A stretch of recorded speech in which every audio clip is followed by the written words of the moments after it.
Ikaze nshuti bakunzi bakundwa muryango mugari Riyo News Press nongeye kubasuza nongeye kubaha ikaze mu bice bigiye bitandukanye mugiye muriremo kuri uyu munsi wa tariki 21 z'ukwezi kwa munani mu mwaka wa 2025 abatara mu mure mu gihugu cya Uganda, u Rwanda, u Burundi, Tanzania, Congo Brazzaville, Repubulika Iharanira Demokarasi ya Congo, Central Africa, Mozambique, South Africa, Malawi. Reka nongere kubabwira ati habari za masiku mumeze mute kabisa abatara mu mwerere Leta Zunze Ubumwe za Amerika, United Kingdom. Nongeye kubifuriza kugumya kugubwa neza kuri uyu munsi wa tariki 21 z'ukwezi kwa munani mu mwaka wa 2025.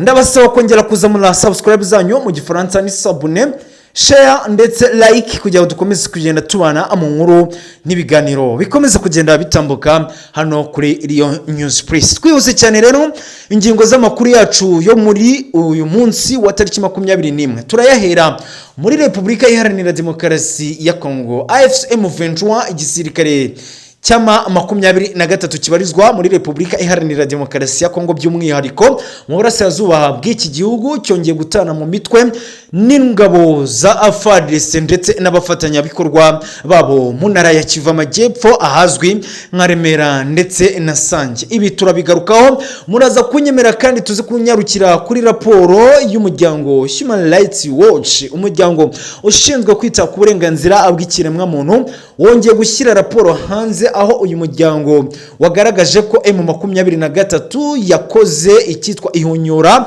muntu ndetse ngo yuko M23 yibasiye ubwoko bw'abahutu mu ntara ya Kivu Amajyaruguru ndetse n'intara ya Kivu y'Amajyepfo muri Repubulika Iharanira Demokarasi ya Congo.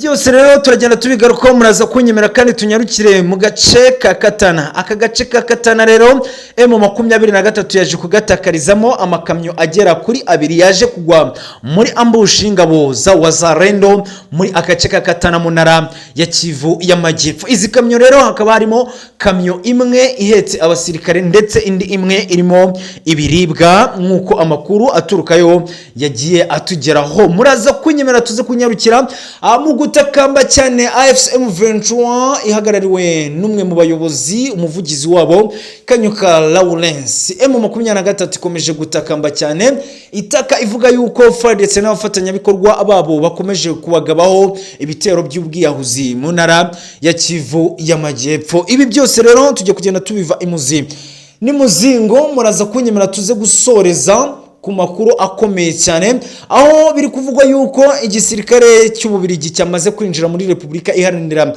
Demokarasi ya Congo. Rero ngo abasirikare b'iki gihugu cy'Ububirigi bikaba bivugwa yuko bamwe bahageze mu kwezi kwa gatandatu ku itariki 13 ubwo bari baje gutanga ubumenyi mu gisirikare cya Repubulika Iharanira Demokarasi ya Congo FARDC. Rero bikaba bivugwa yuko hari abandi basirikare bagera ku 1200 bamaze kwinjira mu burasirazuba bwa Repubulika Iharanira Demokarasi ya Congo ngo bakaba baje by'umwihariko guhashya ndetse no kwirukana abarwanyi ba AFCM 23. Ibi byose rero namwe mu makuru twamaze kugenda dutohoza dukuraho ivumbi kugira ngo turusheho kugenda tubagezaho ubwino n'ubwisa ku makuru abakomeza kugenda atambuka mu bice bigiye bitandukanye. Ngwaye ikaze ni David muri kubana muri izi mikoro za Riyo News Press. Wowe urinde ndetse uzamura subscribe yawe, usharing, commenting, asige dukomeze kugenda tubana gatano ku kandi. Twihuse cyane rero turahera mu ntara ya Kivu Amajyepfo mu gace kitwa Sange ndetse Remera. Aka gace ka Sange rero nk'ibisanzwe kari karimo coalition y'ingabo za FDNB, Wazalendo ndetse FARDC. Kumramwe mu makuru yatugezeho muri iki gitondo cya tariki 21 z'ukwezi kwa munani mu mwaka wa 2025 abarwanyi ba AFCM 23 bashinjwa kuba bakorana n'igisirikare cy'igihugu cy'u Rwanda RDF bongeye kugaba ibitero karundura, ibitero simusiga, ibitero by'ubwiyahuzi kuri coalition y'igisirikare cya FDNB, Wazalendo ndetse FARDC mu gace ka Sange ndetse n'agace ka Remera. Utu ni uducenero duhana imbibi n'umujyi wa Uvira, umujyi mukuru w'intara ya Kivu Amajyepfo. Ni umujyi wa kabiri mu ntara ya Kivu Amajyepfo Pluto hatagira uza kunyumva nabi.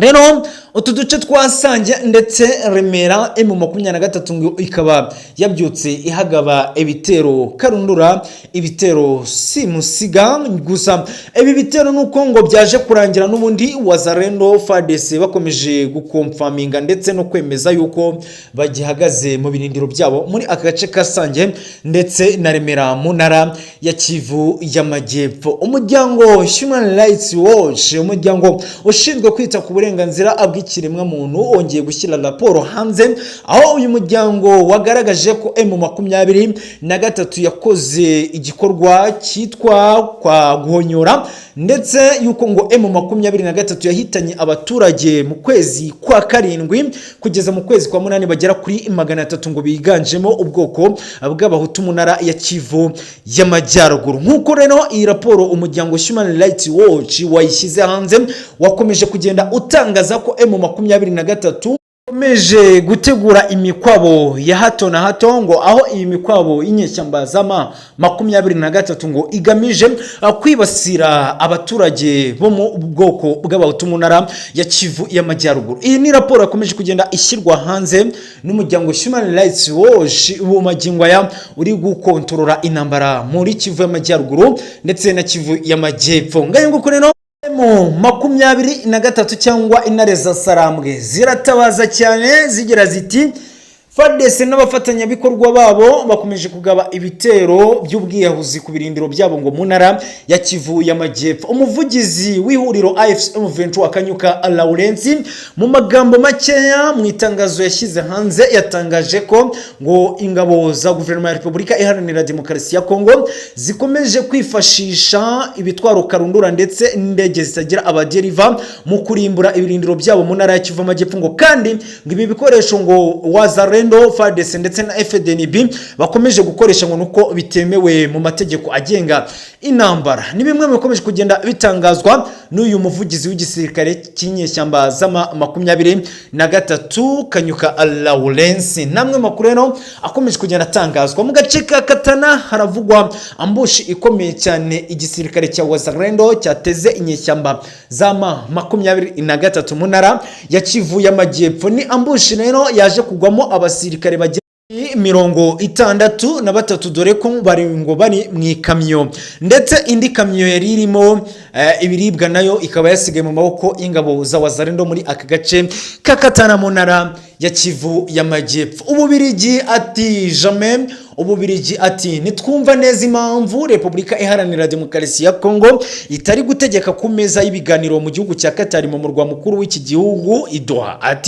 Ati igihugu cya Repubulika Iharanira Demokarasi ya Kongo na mpamvu yo kwirwa kinegosiya n'inyeshyamba, dore ko iki gihugu cy'Ububirigi cyakomeje kugenda cyemeza neza yuko M23 iterwa inkunga n'igisirikare cy'igihugu cy'u Rwanda RDF. Maxime Privot ku ruzinduko yagiriye mu gihugu cya Repubulika Iharanira Demokarasi ya Kongo ku itariki 18 z'ukwezi kwa munani mu mwaka wa 2025, uruzinduko yasoje ku itariki 20 z'ukwezi kwa munani mu mwaka wa 2025 yasize avuze amagambo akomeye cyane ati M23 ntabyo amasezerano ndetse na nibyo kunegosiya, ahubwo ngo igomba kurekura ibice yigarurira mu ntara ya Kivu y'Amajyaruguru ndetse n'intara ya Kivu y'Amajyepfo, ahasigaye igahanirwa ngo ibyaha yagiye ikora byibasiye inyo ku muntu mu ntara ya Kivu y'Amajyepfo ndetse n'Amajyaruguru. Uyu Maxime Privot, minisitiri ubutegetsi bw'igihugu cy'Ububirigi, yakomeje kugenda avuga yuko nta mpamvu nimwe ihari yuko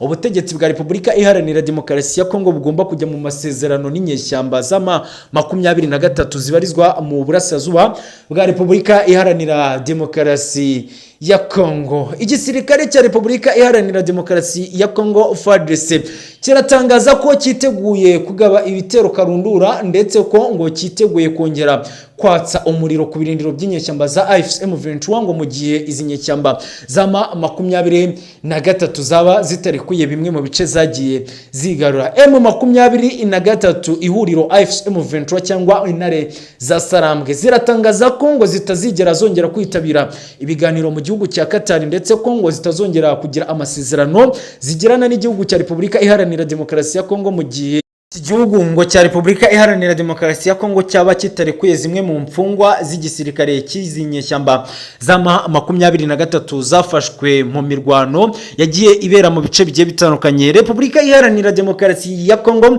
yo iratangaza ko ngo itazigera irekura inyeshyamba za 23 yafashe, yuko ngo ari ibisambo kandi ko idateze kurekura ibyo bisambo, ngo ahubwo M23 ifite kwibwiriza ikava mu bice yagiye yigaruriye. Ngaye nguko rero namwe makuru rero aba yakomeje kugenda dusanga hano muri studio, tukavuga ati reka tugende atuyabagezaho namwe murusheho kugenda musobanukirwa byinshi bikomeje kugenda bitangazwa hirya no hino. Reka mbashimire, reka mbifurize kugumya kugubwa neza, kambasabira amahoro y'Imana n'imigisha bikomeze kubana namwe mu mirimo igiye itandukanye, mujye muhire mu Nyagasani Imana nakomeza abane namwe, amafaranga mafufu bikomeze kubasesekara.